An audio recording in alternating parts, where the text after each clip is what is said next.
Bem, companheiros, quem vai fazer o estudo para nós essa noite é o nosso irmão Edgar Abreu. Ele é do Grupo Espírita André Luiz. Então, nós passamos a palavra a ele e pedimos a Deus que o inspire.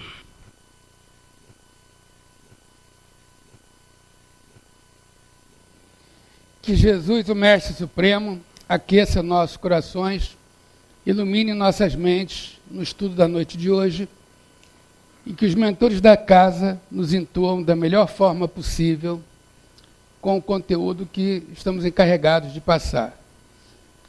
E o estudo hoje é muito propício para o momento que a gente vive no nosso planeta. Que eu diria para vocês que talvez nunca tenhamos passado um momento tão difícil no planeta Terra em relação à questão social, às guerras, à fome, ao egoísmo, ao individualismo, tudo aquilo que atrasa a nossa passagem para o mundo de regeneração. Então, pensando justamente nesse momento, hoje de manhã eu conversava com o presidente de vocês aqui, com o Bordalo, e ele me disse, olha, Edgar, algumas casas espíritas, as pessoas estão deixando de ir à noite por causa da violência, mas graças a Deus, na minha, isso não tem acontecido. E eu observo muitos locais que eu falo, e que realmente a plateia reduziu muito. Locais que tinham 80, hoje tem 40, lugares que tem 40, hoje tem 20. Por quê? Por causa dessa questão social que a gente está passando. Então, se nós estamos passando por um momento extremamente delicado, em que as pessoas se descuidam muito da ética e da moral, e que as pessoas às vezes procuram uma felicidade exclusivista, egoísta, em que pensa-se muito mais em si próprio do que naqueles que estão à volta, às vezes mesmo até o próximo mais próximo que aquele que está no nosso lar. Então eu pensei em um tema que pudesse ajudar a gente a fazer uma grande reflexão nesse momento que a gente está passando. E aí me veio à cabeça trabalhar hoje o bem e o mal, que é uma coisa que a gente vê no dia a dia, todo dia, e que está dentro de nós. A sombra e a luz. O que a gente vai deixar aflorar? O que a gente vai alimentar? A sombra ou a luz? O bem ou o mal? Está tudo aí, no dia a dia. Se esbarrando com as pessoas na rua, você vai observando. Então, esse momento tão difícil que a gente está passando, ao mesmo tempo requer da gente uma reflexão sobre o bem de fato. O que seria exatamente o bem? Então a gente vai procurar uma definição do bem, mas não uma definição que o Edgar trouxe para vocês, porque o Edgar está pensando nisso e trouxe a definição dele. Não. Nós estamos trazendo a palavra dos espíritos que transmitiram para Allan Kardec. Nós estamos trazendo o Livro dos Espíritos, como vocês vão ver, o Evangelho, a Gênese, obras póstumas e uma obra subsidiária da maior relevância, que é a obra que trata da lei de causa e efeito na série André Luiz, do nosso saudoso Chico Xavier, que é o capítulo 7, no caso do livro Ação e Reação. Então a gente trouxe um embasamento para não ficar aquela... Não, mas o palestrante está falando o que ele acha. Não. Até porque eu não tenho saber para isso ainda. Eu tenho que estudar muito. Então eu trago para vocês o que a doutrina apresenta. E o que a gente vai tentar é o quê? É esmiuçar isso. Trabalhar isso. Mostrar esses conceitos e mostrar aonde isso vai aparecendo. Então, o que a gente tem para dizer em relação ao bem e ao mal? O bem e o mal tem os males, por exemplo, que independe da gente poder evitar. E tem o mal que a gente pode evitar. Então, nos males, nós temos dois tipos de males. O mal que a gente pode evitar e o mal que a gente não pode evitar. Qual é o mal que a gente não pode evitar?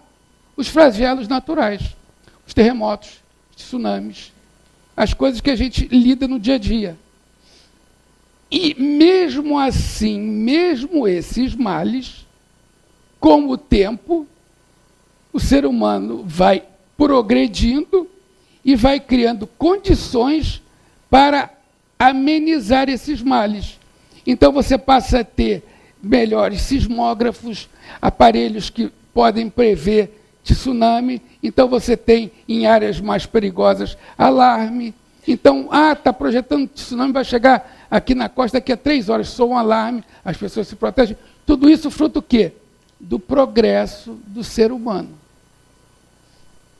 E muitas vezes, algumas coisas que acontecem, a gente, como a gente tem uma visão muito limitada, porque pensemos bem, a Terra tem mais de 4 bilhões e 500 milhões de anos. A nossa passagem pela Terra, quando bem vivida, vai a pouco mais de 80 anos, agora com o progresso da medicina atual. Ao tempo de Jesus era 30 e poucos anos. Na Idade Média era 40 e poucos anos. Agora, eu hoje atendi 2 clientes de 90 e poucos anos. Há 20 anos atrás não tinha isso. Então, nós temos agora um momento em que estamos vivendo mais. O que são 80 anos comparado a 4 bilhões e 500 milhões de anos? Um grão de areia. Talvez eu esteja sendo otimista. Nem um grão de areia. Um átomo. Então, a gente às vezes não tem a percepção de um movimento que vai levar 300, 400 anos. E que vai ser bom para aquela área, mas que naquele primeiro momento parece uma coisa ruim. Então, até isso a gente ainda tem dificuldade de vislumbrar. Mas a questão aí é que o problema maior não é o mal que vem da natureza. O mal que vem da natureza, a gente, mal ou bem, a gente vai pouco a pouco sabendo trabalhar com isso, sabendo se prevenir. A gente agora está vendo que as emissões de carbono, a energia eólica, a energia solar, ela vai começando a chegar para você não ter que ficar o tempo todo com carvão e com petróleo. São energias não renováveis, tóxicas. Então a gente vai progredindo.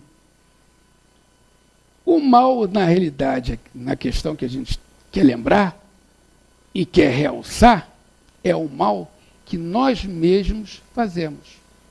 Esse que é o problema.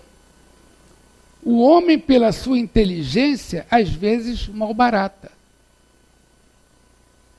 Que o problema não é... Porque a gente aí tem que fazer uma pequena distinção. Nós temos 2 tipos de erro. O erro voluntário e o erro involuntário. Aí nós podemos dar uma melhorada. Nós teríamos, na realidade, o erro e o equívoco. Aí você diz, mas ele quer que você está falando? Porque nós temos um sistema de crenças e valores, alimentado pela nossa vivência, pelas nossas experiências educacionais, familiares, do meio que a gente vive, dos livros que a gente lê. Tudo isso faz a gente ter o quê? Um sistema de crenças e valores próprio de cada um de nós. Segundo as amizades, segundo as companhias que a gente anda. Eu costumo dizer que um anjo não anda com bandido. O bandido anda com outros bandidos. Um cara que é muito elevado, ele procura andar com pessoas elevadas, e embora ele vá visitar o presídio, ele vá no hospital, ele procura fazer a caridade. Mas ele não fica o tempo todo no seio daqueles que são totalmente diferentes, porque é padrão vibracional. Então, o que acontece? Você tem seu sistema de crenças e valores, você tem um pensamento, você tem vontade de ter uma ação, e essa ação vai desdobrar numa ação boa ou numa ação errada. Quando você tem um acerto, evidentemente, não estou falando aqui você vai ter um acerto pequeno, você desfruta de uma felicidade pequena. Mas você tem um acerto, você fez um bem muito bom, você ajudou um grande grupo de pessoas, você vai ter uma felicidade. E quando você tem o erro, aí que a gente faz aquela divisão. Você tem o equívoco e tem o erro. O que vem a ser o equívoco? O equívoco, na realidade, é o engano, o lapso. Você não tinha condição você não estava aparelhado e capacitado para acertar naquela coisa que você tentou. Então você não acerta, não porque você é teimoso e está reincidido, porque você não dispunha das variáveis para acertar aquilo. Mas, no momento que você comete aquele equívoco, você está gerando conhecimento, porque você aprende que não dá para fazer daquela maneira. Então, aquele erro, digamos assim, aquele equívoco, você não vai cometer mais, porque você aprendeu como é. Então, eu dou o seguinte exemplo. O colega me chama para dar uma palestra em Friburgo. Eu não tenho intimidade de ir para Friburgo toda hora, não sei bem o caminho. Estou indo para Friburgo, ele me deu um mapa. Mas aí, no meio da estrada, tem uma bifurcação. Eu, querendo usar a lógica, eu vejo que a estrada da direita é muito bonita, muito bem asfaltada. E a da esquerda é uma estrada meio pobre. Aí eu digo, não, deve ser, evidentemente, a estrada da direita. Aí pego a estrada da direita, ando meia hora e chego numa fazenda linda. E acaba a estrada. Aí eu falei, caramba, você é um fazendeiro rico que asfaltou a estrada, botou estrada boa para poder chegar na estrada dele. Aí eu venho rápido, chego em Friburgo, chego atrasado na palestra, já está um camarada, né? Vamos dizer, o bordado chegou aqui, subiu da palestra, porque eu faltei. Aí eu chego e falo, olha, aconteceu isso, poxa, que chato. Numa próxima vez que eu for, eu vou saber o caminho. Então isso gerou o quê? No meu sistema de crenças e valores, eu ganhei o quê? Um conhecimento com aquilo ali, com aquele engano que eu tive. Como é o erro? O erro é você, por exemplo, fez uma coisa errada, prejudicou alguém, fez uma coisa que não é boa, e você repete aquilo.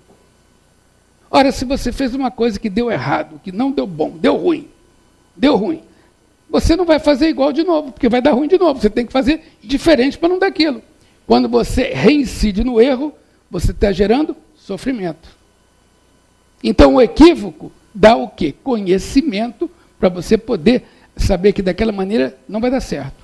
Já o erro não. O erro gera sofrimento. Então, quando a gente caminha para escolher o mal, as guerras às vezes até religiosas, nós estamos o quê? Complicando a nossa progressão no planeta. Porque a gente vem aqui para reparar, para consertar, para evoluir, e vem e faz errado. Vocês querem ver um negócio que está acontecendo muito agora? Nesse exato momento? Eu vejo lá na clínica, um monte de amigo meu, todo mundo querendo ir para Portugal. Alguns para a Espanha, outros para a Itália. Eu quero... Eu quero cidadania. Minha avó é portuguesa, meu avô é italiano. Bacana, pega a cidadania. Só que, olha, eu vou dar para vocês aqui um pequeno observação do plano espiritual. Ninguém está aqui por acaso. Ninguém veio cair no Rio de Janeiro, na Taquara, na Gazeta da Tarde, por acaso. Eu estava passando, eu vi o bordado, gostei dele, eu entrei para falar com ele. Não. Todo mundo está aqui porque planejou lá em cima. De repente está aqui no Brasil pela primeira vez, a maioria aqui já era da Europa mesmo. Aí não está aguentando de saudade, quer voltar. Mas aí o planejamento que fez lá em cima, de fazer o bem aqui, de ajudar a pátria do Evangelho a florescer, de ajudar a pátria do Evangelho a ser o quê? O hospital do mundo. Hospital do mundo. Longinos, Dom Pedro II, completista. Emmanuel, Manuel da Nóbrega. Então, aqui regenera as pessoas. Então a gente faz o planejamento para cair aqui, para fazer o bem e ajudar, mas aí a gente, quer ir para Portugal. Aí quando chega lá em cima, escuta, você combinou aqui e tal, você ia fazer um asilo, você ia fazer um orfanato, você ia ser diretor da assistência social, mas aí tu vai para Portugal. E agora? Agora você vai ter que voltar no Brasil. Só que agora vai voltar numa condição um pouco pior, porque aquela moleza que ele estava te dando, agora você vai ter que pegar um troço um pouquinho pior, porque toda vez que você fica na segunda época, né, você tem que estudar mais para passar, porque a média aumenta. Mas é o quê? Então, os males que nós humanos criamos é que é o problema que emperra. E eu costumo dizer que tem um problema a cultura espírita. Porque a gente passa a não poder mais dar desculpa. Sabe aquela coisa da zona de conforto? Não, mas eu não sabia. Eu não sabia que era assim. Quem está aqui já sabe. Quem tem mais de 6 meses de casa espírita, já sabe. Aí eu vou trazer para vocês a pergunta que abre o nosso estudo. Que essa pergunta é logo para... Se decorar essa pergunta aqui, já valeu o estudo. Pergunta 642. Para agradar a Deus, Todo-Poderoso, nosso Pai, para agradar a Deus e assegurar a sua posição futura, ou seja, chegando para frente, para agradar a Deus e assegurar a sua posição futura, bastará que o homem não faça o mal? Então eu vou ficar sentado aqui, tem um monte de confusão rolando aí, eu estou aqui, estou lendo aqui meu livro, estou nem aí. É isso que Kardec quer saber. Se basta não fazer o mal. Vai ser bom, vai ter um monte de gente aí fazendo nada, né? Mas olha a resposta da espiritualidade. Não. Cumpre fazer o bem no limite das suas forças. Não um pouco ou bastante, ou se esforçar um pouco, não, é no limite. Ou seja, carga total. É 10. 10 mesmo. Não é aquele cara que passou com média 6, não. É o cara que gabaritou a prova. No limite das suas forças, porquanto responderá por todo o mal que haja resultado de não haver praticado o bem. Olha que fator complicador para a gente. Todos nós estamos aqui no mesmo barco. Jesus é o timoneiro. Né? Jesus é que controla lá o GPS, mas estamos todos no mesmo barco. Nós já sabemos que não vai resolver para a nossa progressão não fazer o mal. É necessário fazer o bem no limite das nossas forças. Mas Kardec era um espírito de uma lucidez muito grande, embora pessoas digam, não, Kardec é só o codificador. Meus amigos, Kardec, se fosse só codificador, ele não chegava nem perto do que ele fez. Kardec, na realidade, foi um grande pedagogo, altamente preparado em várias encarnações. A última, antes dele ser Kardec, ele foi Jan Hus. Kardec preparou o caminho para Lutero. Sem Kardec não teria Lutero, não teria reforma protestante. E Kardec, esse espírito altamente preparado, várias perguntas do livro dos Espíritos, você tem lá pergunta, resposta e o comentário de Kardec. Quando é a instrução do Espírito, vem lá, instrução dos Espíritos, Evangelho, instrução dos Espíritos. Quando não tem instrução dos Espíritos, o comentário de Kardec. E no Evangelho nós temos 2 capítulos que não tem nada dos Espíritos, é só o Kardec mesmo. Então o camarada, ele não era um cara que caiu ali para coordenar um trabalho. Ele era simplesmente um missionário que veio, não teve filho, por quê? Porque ele tinha uma obra muito importante. Então ele pensou, vamos destrinchar esse negócio do bem para ficar bem esclarecido. Aí ele traz outra pergunta.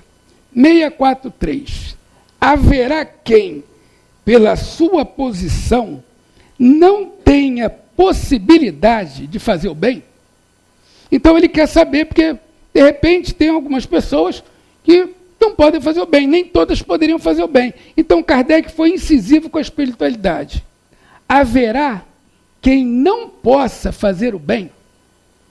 Ele foi categórico, os espíritos vão ser mais categóricos ainda. A resposta dos espíritos é espetacular. Eu vou ler para ficar mais completa. Não há quem não possa fazer o bem. Então, logo de cara, os espíritos já dão uma cortada, né? Levantamos a bola e o espírito cortou. Mas é aquela cortada que vai lá na forquilha da linha, ninguém tira. Então ele bota assim, não há quem não possa fazer o bem. E aí arremata. Somente o egoísta nunca encontra ensejo de o praticar. Então, além dele responder que não há quem não possa fazer o bem, ele já nomeia quem não faz. O egoísta. Porque o egoísta é um individualista apegado. Quer tudo para si, não quer dar nada para os outros. E isso ainda tem muito na sociedade. Aí ele continua. Basta que se esteja em relações com outros homens para que se tenha ocasião de fazer o bem. Então ele diz aqui, se você não estiver morando numa caverna sozinho, isso que ele está dizendo aqui, se você não mora numa caverna sozinho, você pode fazer o bem. Basta você conviver com outras pessoas. Mas é agora que vem a parte mais interessante da resposta. Ele já disse que não há quem não possa fazer o bem, ele já disse que só os egoístas não podem fazer, mas agora ele vem trazer para a gente o mais importante da resposta. E não há dia da existência que não ofereça a quem se ache cego pelo egoísmo oportunidade de praticá-lo. Então, olha só como é a coisa. Não haverá dia que você não tenha oportunidade de praticar o bem. É muito sério, porque a gente passa a ter uma responsabilidade muito maior. E aí ele termina, porque fazer o bem não consiste para o homem apenas em ser caridoso. O que é que ele está trazendo aqui para a gente? O conceito da doação do amor. Quando você, o camarada está passando ali na rua, está com uma dívida grande, perdeu a esposa de câncer, está viúvo, está sozinho, vou me suicidar. Aí ele lê ali, Centro Espírita Eurípides Bassanufo, Casa de Caridade. Se eu atrasar meu suicídio uma hora, não vai fazer diferença mesmo, eu entro aqui. Aí ele entra, senta ali atrás, Bordalo está dando uma palestra daquelas boas dele, com aquelas trovas que ele faz, o cara fica, puxa vida, esse negócio é legal. Tem a ver com o que ele está falando. Aí nesse dia o Bordalo escolheu o suicídio, falou do suicídio, conta como é que é na erradicidade o sofrimento repetido do suicida, que o cara é um contrabandeado para o plano espiritual porque ainda tem energia e vai ter que gastar essa energia toda antes de poder pensar em qualquer coisa, de se equilibrar. Aí eu falei, peraí, acho que não vou me suicidar não, a situação é meio complicada. Aí ele está sentado do lado dela e vira para ela e fala assim, você gosta daqui? Aí ela pega e fala assim, olha, aqui me fez muito bem. Desde que eu vim aqui, eu tenho uma paz. Você devia vir também. Você vai melhorar muito. Vem também no atendimento fraterno. Vem aqui, toma um passe, leva uma água frutificada para casa. Você vai se sentir bem. Tem uns cursos aqui. Olha, não vou dizer para você fazer um monte de curso, você acabou de chegar na casa, né? Assiste aí uns 2 meses e tal. Aí vê, escolhe de repente o livro do Evangelho, ou o livro dos Espíritos e tal. E aí ela bate um papo de meia hora, 40 minutos, na saída com o camarada, o cara volta equilibrado para casa. O que ela fez? Doação. Ela deu de si do tempo dela. E ela fez um irmão se motivar e ter esperança. Ela fez alguém acreditar na vida de novo e acreditar que aquele lá em cima, Deus, está vendo tudo. E que ele não estava perdido. Aí, na hora que ela vai despedindo dele, ela vai assim, olha, irmão, não fica triste não, olha, estamos todos no mesmo barco, mas olha, o timoneiro é bom pra caramba, é Jesus. Ele sabe todo mundo que está no barco. Ela faz isso, e o cara aí passa a ser o frequentador. Dali alguns anos está ele na sopa, está na ronda, e está trabalhando, e aí ele vai lembrar, puxa, quando eu cheguei aqui foi ela que me deu o cartão de visita da casa. Como podia ser qualquer um de vocês? Isso é fazer a diferença, fazer o bem, sem precisar dar do dinheiro, dar o cobertor e dar a sopa. Não que não seja importante, mas é que você, como ele disse aqui,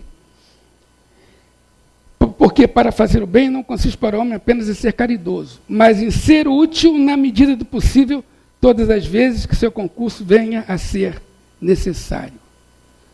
Então o concurso dela fez a diferença para aquele irmão. Então o bem tem várias formas de aparecer. Então a gente, quando pensa no bem, às vezes a gente limita o bem, não.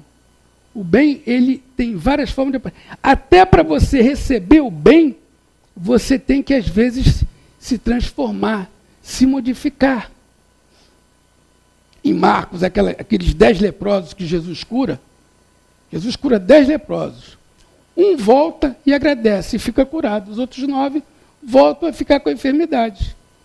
Porque não tinham substrato de modificação moral e de merecimento para obter a cura. Tiveram a cura como alguém que come um doce e acabou.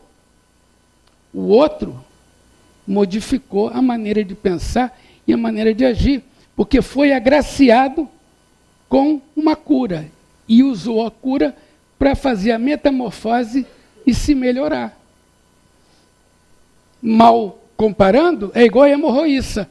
Jesus está passando, ela troca com muita fé e para de sangrar. E Jesus chega, opa, alguém me tocou. Aí os apóstolos, Jesus, essa multidão toda, como é que a gente vai saber que ele tocou? Ele olha e vê a moça ali, a moça olhando assim, agradece, já está bem, ele fala, uma virtude me deixou. Ou seja, o bem saiu, a moça tirou um bem para ela, mas pôde reter, porque tinha fé. Ela acreditava. Então ela já tinha o bem dentro dela, e ela pôde aproveitar o que ela recebeu. Então até isso a gente tem que ter essa visão, que não basta querer receber o bem e continuar desequilibrado, continuar fazendo besteira, continuar com uma vida devassa. Não. Você tem que... Aí aquela brincadeirinha que todo mundo fala, você chega ali na porta de braço dado com o obsessor. Aí aqui tem a proteção magnética, o obsessor sabe que não entra, fica sentado no banco do jardim. Aí você vem aqui, faz tudo, pá. Quando você sai, o obsessor te dá a mão de novo e vai embora. Mas se você se transforma, você faz com que ele... Peraí. E vocês sabem que o bem é para todo mundo. Então, se você for na mesa mediúnica, quando você vê lá o camarada está sendo obsidiado pelo obsessor, você acha que a gente vai para a mesa mediúnica, cortei aqui, você vai lá para longe, você está livre do obsessor? Não. O tratamento é o quê? Modificar a visão que o obsessor tem de você, porque você se modificou. Porque você se renovou. Aí o obsessor acaba indo junto, porque se emociona e vê que aquele cara que prejudicou ele, que ele é o quê? O cobrador de justa causa, aquele cara mal de outra vida não existe mais. Aquele cara que está ali está modificado. Aí o obsessor acaba o quê? Se modificando também. E aí você... É como se você jogasse uma água no fogo e o fogo parasse. Então você melhora o obsessor para poder melhorar o obsidiado. Senão não adianta, você corta aqui, daqui a pouco ele volta de novo. E aí eu trouxe para vocês uma pergunta, eu até comentei hoje, quando eu estava tendo bordado, que eu estava no estudo, e um amigo meu, presidente de uma casa espírita, chegou e disse, depois dá uma olhada na pergunta 860. Eu não me lembrava dessa pergunta. Aí eu fui lá olhar. Pergunta despretensiosa, mas que tem tudo a ver com o tema. Pode o homem, pela sua vontade e por seus atos, fazer que não se deem acontecimentos que deveriam verificar-se reciprocamente? Então, o que Kardec está perguntando aqui? Se a gente pode interferir em coisas que vão acontecer, naturalmente pensando em interferir em coisas más. Então, ele está perguntando, pode o homem, pela sua vontade, pelos seus atos, fazer que não se deem acontecimentos que deveriam verificar-se reciprocamente? Mas essa pergunta é importante porque, na resposta, a gente vai ter o que é a nossa missão na Terra.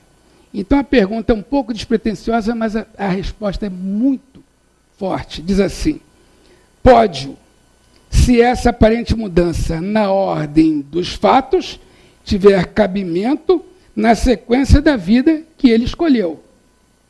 Então, se você está fazendo uma coisa e você interferir naquilo, tem a ver com a vida que você escolheu no campo do bem, no campo que você está fazendo, é claro que você tem que interferir, é isso que estão dizendo. Aí é que vem a frase, acresce que, para fazer o bem, como lhe cumpre, vou repetir, acresce que, para fazer o bem, como lhe cumpre, pois que isso constitui o objetivo único da vida. Olha o que está dito aí. Acresce que para fazer o bem como lhe cumpre, pois que isso constitui o objetivo da vida, facultado é impedir o mal, sobretudo aquele que possa concorrer para a produção do mal maior. Então ele está complementando aquela pergunta 642, que não basta não fazer o bem. Não basta não fazer o mal, tem que fazer o bem. E aqui ele está dizendo que você pode, inclusive, interferir quando você está vendo que está acontecendo uma coisa que você sabe que você interferindo, você melhora aquilo. É isso que está dizendo aqui. Mas no meio da pergunta os Espíritos falam, acresce que para fazer o bem como lhe cumpre, pois que isso constitui o objetivo único da vida. Fazer o bem. Então na pergunta 860 está dito para nós todos que fazer o bem é o objetivo único da vida. Não que seja o objetivo da vida tão ferreamente, mas você fazendo o bem, você vai abarcar um monte de outras coisas derivadas do bem. E aí, Kardec, avançando mais ainda, pergunta, são absolutos para todos os homens o bem e o mal? Então ele está querendo saber se todos os homens vão enxergar o bem e o mal da mesma maneira. Pergunta altamente inteligente. Por quê? Porque a gente tem pessoas de diversos níveis diferentes, culturais e etc. Pessoas, às vezes, analfabetas, pessoas que vivem em comunidade que não tiveram acesso a algum tipo de cultura. Então, ele está perguntando isso. São absolutos para todos os homens o bem e o mal? A lei de Deus é a mesma para todos. Lembramos que a lei de Deus está na consciência. Mas por que a gente precisa ler? Porque a gente esquece, né? Porém, o mal depende principalmente da vontade que se tenha de o praticar. Então, olha só, o mal depende da vontade que se tem de praticar. Aí ele diz, o bem é sempre o mal, e o mal sempre o mal, qualquer que seja a posição do homem. Diferença só há quanto ao grau de responsabilidade. Então, um primata que mata alguém há 3.000 anos atrás, mas vamos matar 6.000 anos atrás, antes de Moisés, uma tribo vê a outra, tal, vai lá, mata a outra. E come. O cara é canibal ainda, vai e come. O canibal de 6.000 anos atrás vai ter a mesma responsabilidade do Edgar matar alguém hoje? Não digo nem para comer, só matar. O nível intelecto que eu tenho hoje, e o que eu estudo, e o conhecimento que eu já tenho, me dão uma responsabilidade muito maior. Então, o grau de responsabilidade de um primata é lá embaixo. Meu é aqui. O do Bordalos é mais aqui.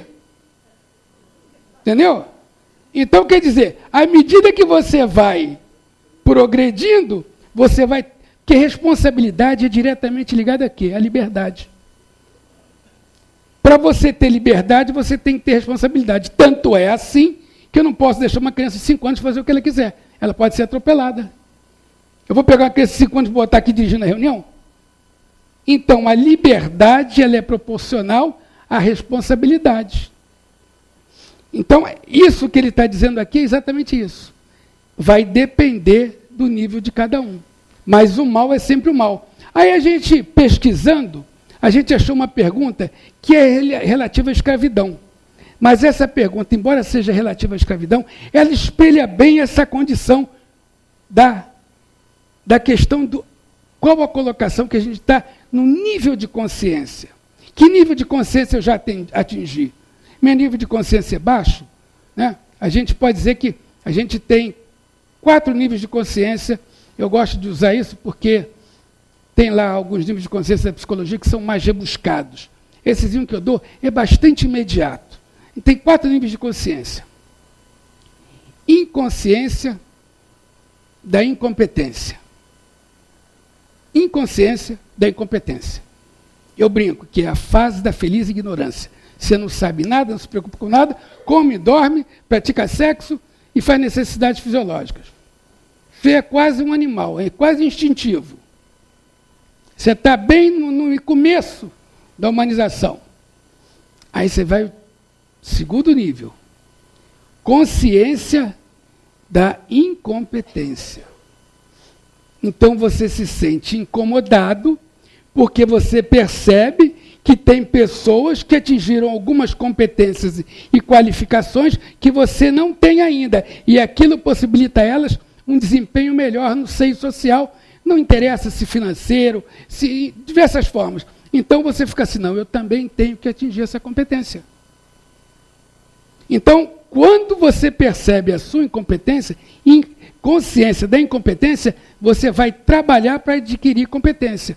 Aí você vai passar para o terceiro estágio. Consciência da competência.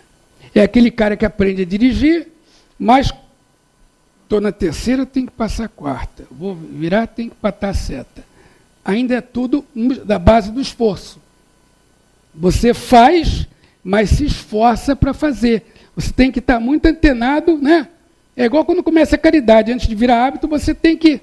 Eu aprendi que a caridade, no livro do Espírito faz da caridade na salvação, não tem que fazer a caridade. Então você começa a fazer a caridade por interesse.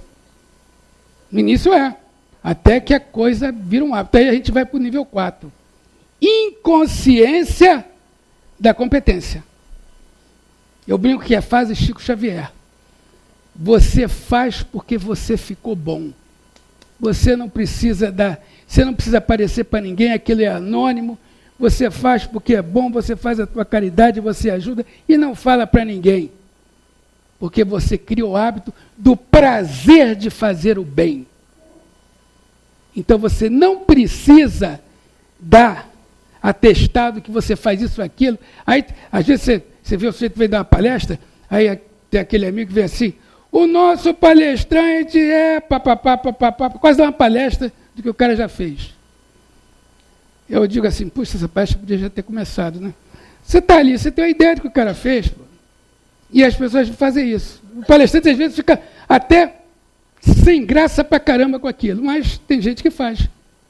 O cara que faz porque ele condicionou ao prazer do bem, a serenidade, o equilíbrio que ele tem. Então eu trouxe para vocês essa pergunta. Quando a escravidão faz parte dos costumes de um povo, são censuráveis os que dela aproveitam? Embora só o faça conformando-se com o uso que lhes parece natural? Então é aquela questão lá atrás, quando teve escravidão, aquilo todo mundo tinha. Públio Lentulus tinha uma escrava, há 2000 anos. Ali, quando o Brasil foi descoberto, tinha escravidão. Então, na missa de domingo, tinha gente que alugava escravo para parecer bacana. Passava na loja de escravo, alugava 10 escravos. Que o cara não tinha escravo, não queria aparecer na missa sem ter escravo, e alugava escravo. Então, tinha essa coisa, porque aquilo existia. Então, Kardec pergunta, quando a escravidão faz parte do costume, são censuráveis os que dela aproveitam? E, embora só o façam, conformando-se com o uso que lhes parece natural? Resposta dos espíritos. A resposta é basilar. O mal é sempre o mal. E não há sofisma, ou seja, não há nada que modifique, que faça se torne boa uma ação má. A responsabilidade, porém, do mal é relativa aos meios de que o homem disponha para compreendê-lo. Então, eles estão explicando bastante bem aqui. Aquele que tira o proveito da lei de escravidão é sempre culpado da violação da lei da natureza. Que a lei existe, não importa se é costume do povo. Mas aí, como em tudo, a culpabilidade é relativa. Tendo-se a escravização introduzida nos costumes de certos povos, possível se tornou que de boa fé o homem se aproveitasse dela, como de uma coisa que lhe parecia natural. Então, sempre teve aquilo, o avô do cara teve, o pai teve, ele teve, lá para trás. É isso que ele está dizendo aqui. Parecia natural. Mas aí, olha o final. Entretanto, desde que mais desenvolvida e, sobretudo, esclarecida pelas luzes do cristianismo, sua razão lhe mostrou que o escravo era igual ao seu perante Deus. Nenhuma desculpa mais ele tem. Então, a gente vê muito no passado grandes senhores de escravos que, com o tempo, foram dando alforria para os escravos e libertando os escravos. Exatamente por isso. Quer dizer, pô, o camarada é um cara como eu. Ele tem a cor da pele diferente, mas ele sangra, ele come. Algumas vezes, alguns escravos desses até capataz, cuidava até das finanças do senhor, o senhor viajava e tal. Quer dizer, o cara estava ali numa condição porque era uma coisa ancestral. Ele ia e dava liberdade, e o cara agradecido ficava e trabalhava com o cara já como uma pessoa liberta. Por causa disso, no momento que você vê a coisa, você tem que mudar o pensamento. É isso que ele está dizendo aqui. Aí eu trouxe uma pergunta que Kardec era espetacular. Kardec pensou assim, poxa, mas tem gente que às vezes pode fazer o mal, mas ele não foi ele que fez o mal, ele tomou carona naquilo. Será que ele tem culpabilidade? Aí Kardec fez a pergunta.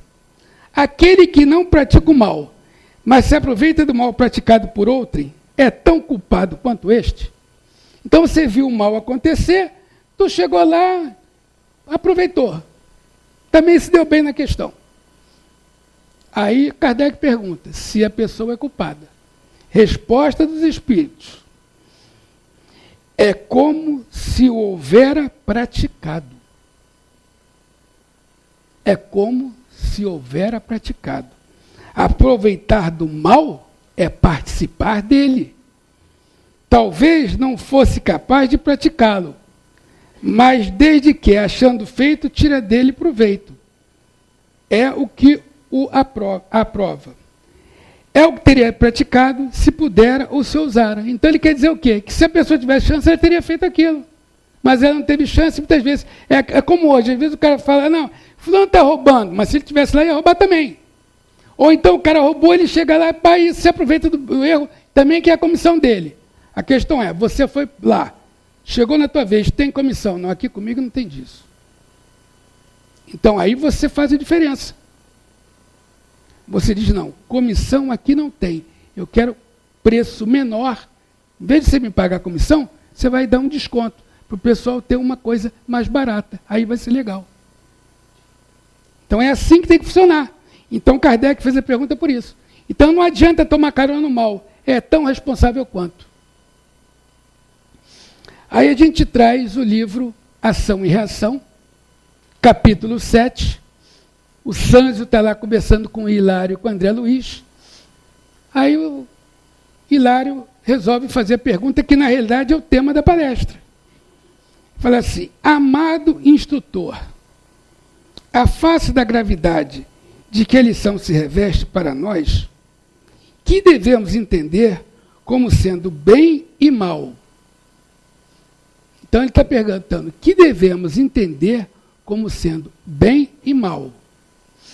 Aí agora a gente vai, na realidade, ver a diferença do bem e do mal realmente.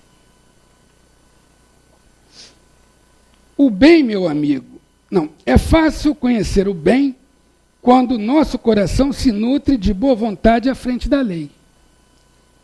É fácil conhecer o bem quando o nosso coração se nutre de boa vontade à frente da lei.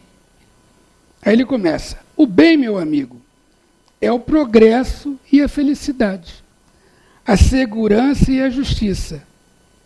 Olhem agora, para todos os nossos semelhantes e para todas as criaturas da nossa estrada.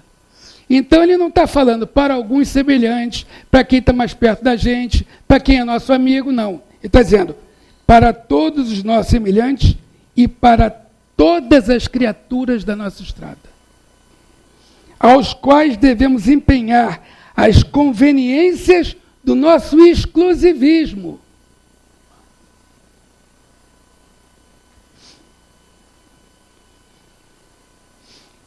Aí ele fala, o bem será desse modo, nossa decidida cooperação com a lei a favor de todos. Ainda mesmo que isso nos custe a renunciação mais completa, visto não ignorarmos que, auxiliando a lei do Senhor e agindo de conformidade com ela, seremos por ela ajudados e sustentados no campo dos bens imperecíveis. Então, quando a gente é instrumento de Deus, da espiritualidade superior, e faz o bem, a gente se capacita a receber o bem. Porque você está sendo o quê? Instrumento da espiritualidade superior. você está executando um trabalho no bem, você está ajudando um monte de gente.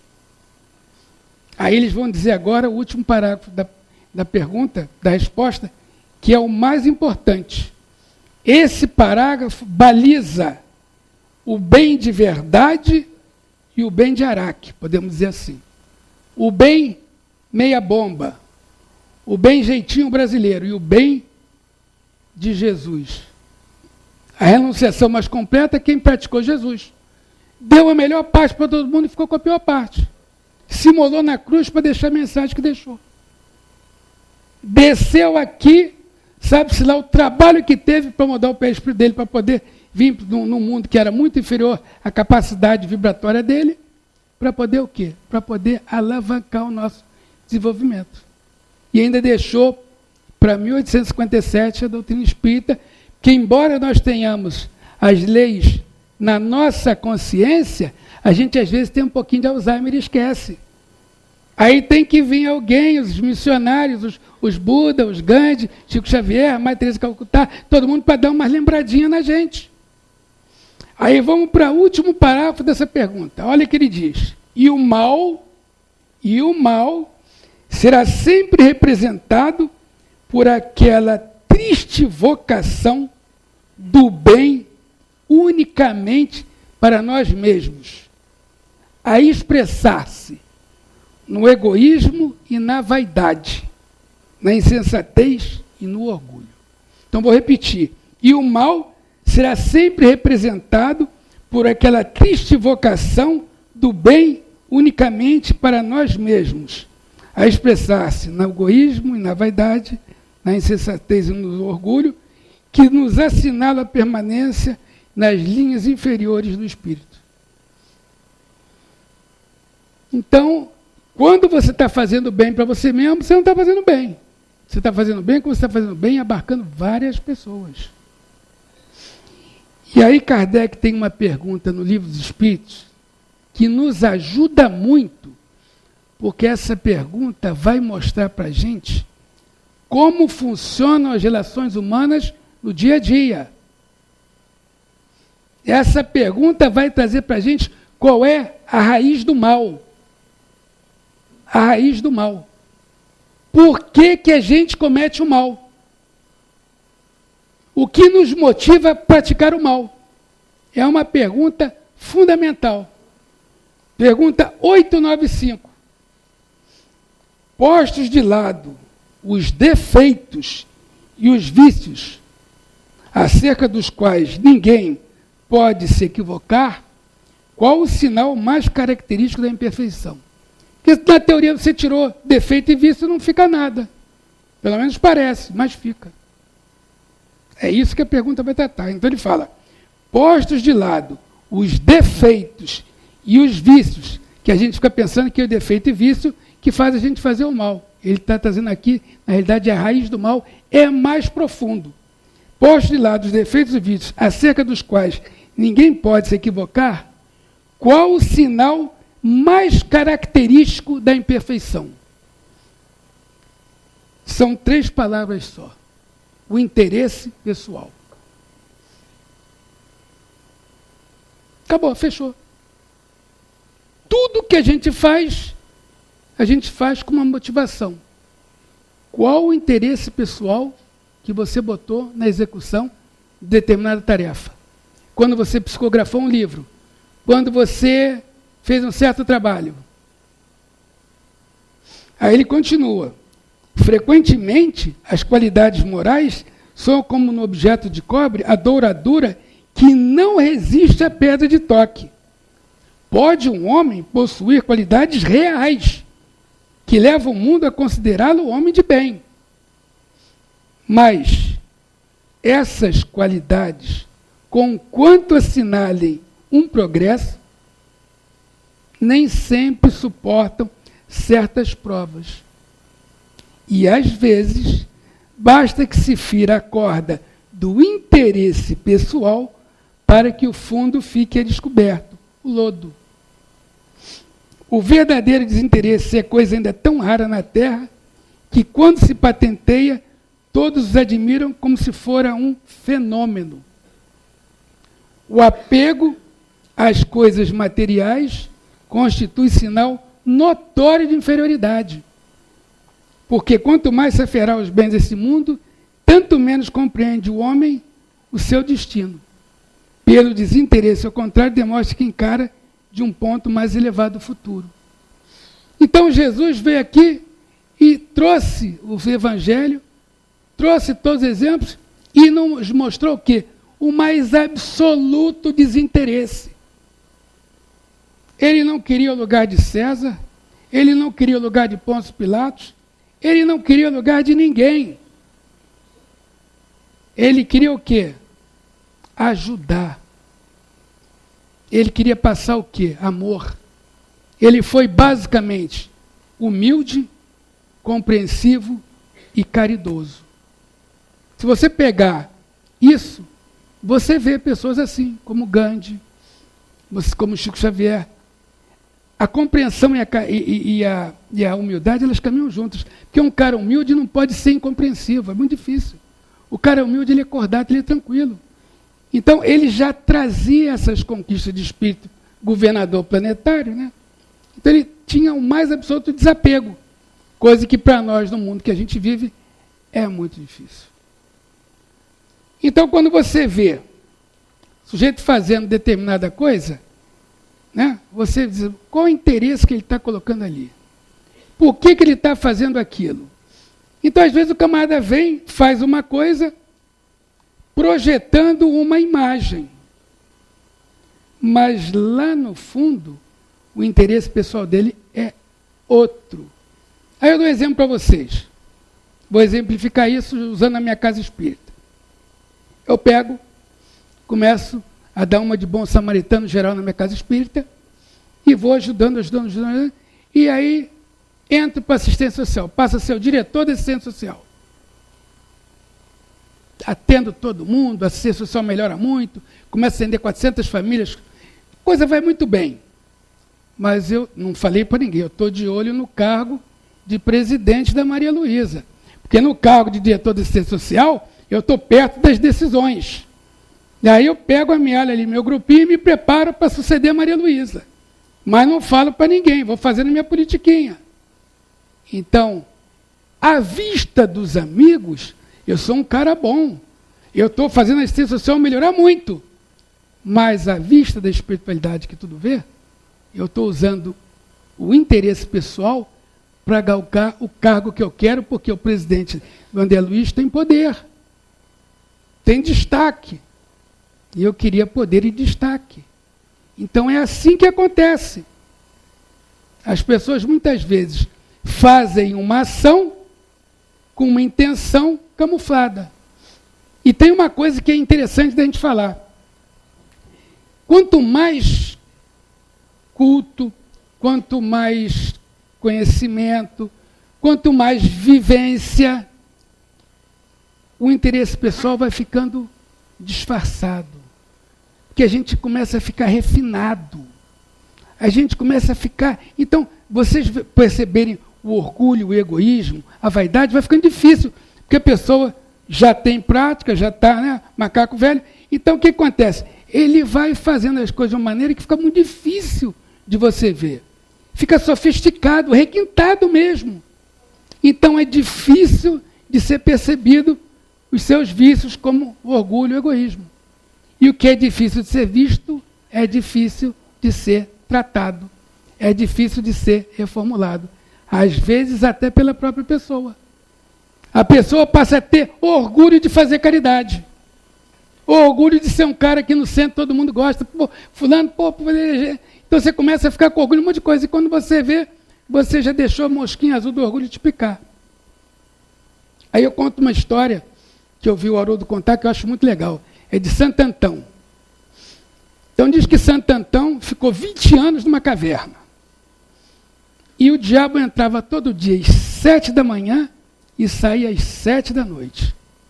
E o diabo tentava Santo Antão com sexo, poder, dinheiro, vaidade, beleza. E Santo Antão resistindo, ele de 7 da manhã, passados 20 anos, todo dia o diabo ali, o diabo disse, pelo amor de Deus, esse cara Aí o diabo disse, não, esse cara não dá. Aí ele vai saindo, fala, não, esse cara não dá. Aí ele vai saindo, fala, não, joguei a toalha, desisti, com ele não dá. Quando o diabo está uns 20 metros para lá, Santo Antão se ajoelha, faz assim para o céu e diz, ah, meu Deus, então agora eu sou praticamente um santo. Aí o diabo que está lá longe, fala, opa, peraí, tem uma chance. Por quê? Um interesse pessoal. É muito sofisticado. Já fica difícil de ser percebido. Santo Antão era muito bom, mas tinha um interessezinho dele lá. Mas aí, quando o Haroldo contou esse caso, ele contou um outro para dizer que como esse requinte e essa, vamos dizer assim, essa maneira sutil de quando você tem já uma vivência e mais cultura um pouco, e você consegue disfarçar muito bem, aquela coisa que ninguém percebe, aí ele conta um caso que é para ilustrar bem a dificuldade. Ele vai falar de Francisco de Assis. Aí diz que Francisco de Assis, no final da vida, já estava até cego, que ele termina cego. Ele estava desgostoso com a ordem que ele criou. Porque o voto de pobreza e de humildade que ele criou estava sendo deturpado por aqueles que estavam na ordem. Aí ele fica chateado e resolve visitar a irmã Clara. E a irmã Clara também tinha a ordem dela e adorava Pai Francisco, que ela chamava ele de Pai Francisco. Aí Francisco chega na casa lá da ordem da irmã Clara, ele entra e tal, aí a irmã Clara, Pai Francisco, o que o senhor tem? O senhor está chateado, o senhor está triste? Aí ele faz só com a cabeça assim. Aí ela, você está triste, mas eu já sei o que está acontecendo. Perceba o que é. Ele olha assim, você está triste porque você não conseguiu cumprir os seus votos integralmente de pobreza. Você ainda tem uma coisa que você não se desapegou. Você está muito apegado. Aí ele fica aí com todos os que estão com o Francisco. Bom, Francisco estava descalço, com uma roupinha, com uma corda, nem sandália tinha. Francisco está apegado. Aí diz, você está apegado. Você tem que desapegar. Mas o que eu tenho que deixar então? Pai Francisco, você deu tudo que tinha, mas tem uma coisa que você vai ter que abrir mão e dar também, porque não é tua, é de Deus. A tua ordem, a ordem não te pertence, você foi um instrumento, o trabalho é de Deus. Acho que nesse momento Francisco chegou, ficou numa alegria, saiu pulando, ficou maravilhado, por quê? Porque ele se libertou da última coisa que prendia ele aos bens materiais. Ele ainda tinha ilusão que a ordem era dele. Não era. Ele foi instrumento, como todos nós. É como aquele cara que cria uma coisa e aí ele fica num posto, ele acha que o posto é perpétuo. Pensa que é faraó, que vai ficar ali até morrer. Não. Tudo aqui é transitório. E aí a gente traz uma pergunta que não é do Livro dos Espíritos. Essa pergunta está no Evangelho. Por que eu trouxe essa pergunta? Porque essa pergunta dá bem essa questão de grupo, atuação em grupo. Pessoas que querem se relacionar só com certos determinados grupos, se isolando da sociedade em geral. Eu lembro a vocês que no capítulo 3 do Evangelho segundo o Espiritismo, no item 15, quando vem lá, mundo de provas e expiações, começa lá, a terra serve de exílio, item 15, para espíritos rebeldes à lei de Deus. Quando for regeneração não vai ser, mas ainda é. Todos estão no mesmo barco. Não tem problema. Mas a realidade é essa. Então a gente está se preparando para não ser rebelde. Aí, no capítulo 13, não sabe a sua mão esquerda o que dá à direita, o item 20. O último item do capítulo 13. Olha a pergunta, que interessante a pergunta. É uma pergunta que ajuda a gente a entender que a gente não pode ter fundamentalismo, não pode ter esse negócio de grupo, que todos somos irmãos. Pergunta do Evangelho. É acertada a beneficência quando praticada exclusivamente entre pessoas da mesma opinião, da mesma crença ou do mesmo partido? Vou repetir. É acertada a beneficência quando praticada exclusivamente entre pessoas da mesma opinião, da mesma crença ou do mesmo partido, dando a ideia de a gente se relacionar em grupo, né? Então o cara que só vai com o pessoal que é do partido dele, o cara que só vai com o pessoal da religião dele, aquelas coisas. Resposta dos espíritos. Não. Porquanto, precisamente, o espírito de seita e de partido é que precisa ser abolido. Abolido. Visto que são irmãos todos os homens. O verdadeiro cristão vê somente irmãos em seus semelhantes e não procura saber, antes de socorrer o necessitado, qual a sua crença, a sua opinião sobre o que for. Obedeceria o cristão, porventura, o preceito de Jesus Cristo, segundo o qual devemos amar os nossos inimigos, se repelisse o desgraçado por professar uma crença diferente da sua? Socorra-o, portanto, sem lhe pedir contas à consciência, pois, se for o inimigo da religião, esse será o meio de conseguir que ele a ame, repelindo faria que odiasse. Então é pela força do exemplo que a gente arrasta, que a gente modifica. Você faz uma palestra para o teu filho de 2 horas para não fazer uma coisa, mas não dá o exemplo, não adianta nada. Então a palestra do bom samaritano é o exemplo disso aqui. Se o bom samaritano fosse egoísta, só atuasse no interesse pessoal, não teria socorrido o caído no meio da estrada, porque perdeu tempo, teve que botar na estrebaria, viajou, voltou, passou para acertar a conta com o dono da estalagem, que ele falou, fica com ele aí, então, o que ele for preciso na volta, acerta tudo contigo. Então ele deu de si. Não foi só o que ele gastou, ele deu de si. Ele fez o bem sem olhar a quem, sem olhar partido, sem olhar religião, sem olhar cor de pele. Ele fez o bem porque o bem já estava dentro dele. Quando você é instrumento de Deus, quando você faz o bem, você se capacita para coisas mais importantes, ainda que anônimas. Porque a espiritualidade vai... Por isso que tem aquela frase que muito pouca gente entende.